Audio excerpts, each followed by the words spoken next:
Dutch কিংবদন্তি Johan Cruyff বলেছেন, football খেলাটা সহজ, তবে সাধারণ ফুটবল খেলাটা বেশি কঠিন। এই দুই লাইনের অর্থ দুরকম।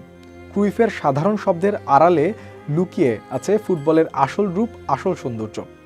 এই সময়ের অন্যতম বড় তারকা নেইমারকে সেই সাধারণ ফুটবলই বেশি খেলতে দেখা যায়। তবু একটা বিতর্ক কিছুতেই পিছু ছাড়ছে না তার। ডিগবাজি কি চমকে গেলেন নাকি রেগে? নেইমার ভক্তদের মুখে এতক্ষণে হয়তো হতাশার ছায়া নেমেছে, তবে সেই ছায়া থাকুক সেটা আমরাও চাই না। ব্রাজিল নিঃসন্দেহে দারুণ প্রতিভাবান একটি দল। শুধু এবার কেন, প্রতিবারই তারা বিশ্বমঞ্চে পা রাখে কোটি কোটি সমর্থকদের ভালোবাসা নিয়ে। কিন্তু দু একটি ভুলে যদি বারবার ডুবতে হয়, সেটাও তো নেইমার সমর্থকদের জন্য হতাশা। রাশিয়ার মাটিতে কি দারুণ ফুটবলই না শুরু করেছিল ব্রাজিল, কিন্তু নেইমারের হুটহাট পড়ে যাওয়াটা ছিল দিন শেষে আলোচনার বিষয়। এ নিয়ে নেইমার নিজেও কথা বলেছিলেন।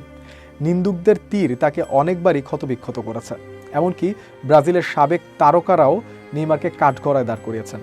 তবুও কি শুধরালেন নেইমার? হ্যাঁ, এখনই উত্তরটা দেয়া মুশকিল। তবে রাশিয়ার পর গেল 4 বছরে অনেকটাই কমেছে নেইমারের ডিগবাজি খাওয়ার অভ্যাস। রোনালদো নাজারিও নেইমারকে উদ্দেশ্য করে বলেছিলেন, যদি বড় খেলোয়াড় হতে চাও এসব বাদ দিয়ে খেলায় মন দাও। বড় ভাইয়ের কথা বোধহয় আমলে নিয়েছেন নেইমার। গত কয়েক বছরে তেমন একটা ডিগবাজি খেতে দেখা যায় না তাকে। পিএসজির হয়ে বেশ ছন্দে আছেন তিনি, নিয়মিত গোল পাচ্ছেন, সতীর্থদের নিয়ে গোল করাচ্ছেন। তবুও বিশ্বকাপে বাতাসে যদি পুরনো রোগটা বাসা বাঁধে, তাহলে হয়তো আফসোসটা আবারও বাড়বে ব্রাজিলের। 2 দশক ধরে যে হেক্সা মিশনের গন্তব্য খুঁজছে দলটি, সেটা আরও বিলম্ব হওয়ার কথা। শত আশার মাঝেও নেইমারকে নিয়ে আরেকটা দুশ্চিন্তা, ইনজুরি। পিএসজি যে দিকটায় নিয়ে তার উপর বেশি নাখোশ।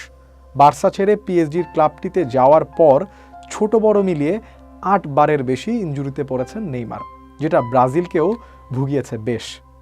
পিএসজিতে চোট পাওয়ার পর ব্রাজিলের হয়ে অনেক ম্যাচই মিস করেছেন তিনি। সর্বশেষ কোপা আমেরিকায় নাকি ফিটনেস সমস্যা ছিল নেইমারের, যে আসরে ফাইনালে আর্জেন্টিনার কাছে হেরে শিরোপা হাতছাড়া করেছিল তিতের দলটি। 2014 বিশ্বকাপের কথা মনে আছে। সেবার বাড়ির উঠোনে নতুন তারা নেইমারকে নিয়ে স্বপ্ন সাজিয়েছিল ব্রাজিল। সে অনুযায়ী দাপট দেখিয়ে কোয়ার্টার ফাইনালে টিকিটও কাটে দলটি। কিন্তু কলম্বিয়ার বিপক্ষে মারাত্মক চোট নিয়ে ছিটকে যান নেইমার। পরের ম্যাচে অর্থাৎ সেমিতে জার্মানির কাছে 7 গোল হজম করে বিজয় নেয় ব্রাজিল। এমন দুঃস্মৃতি কখনোই আশা করে না সেলেকাওরা। এবার কাতার বিশ্বকাপ হোক ব্রাজিলের স্বপ্ন পূরণের মঞ্চ, এটাই চাওয়া হাজার কোটি ফুটবল প্রেমীর।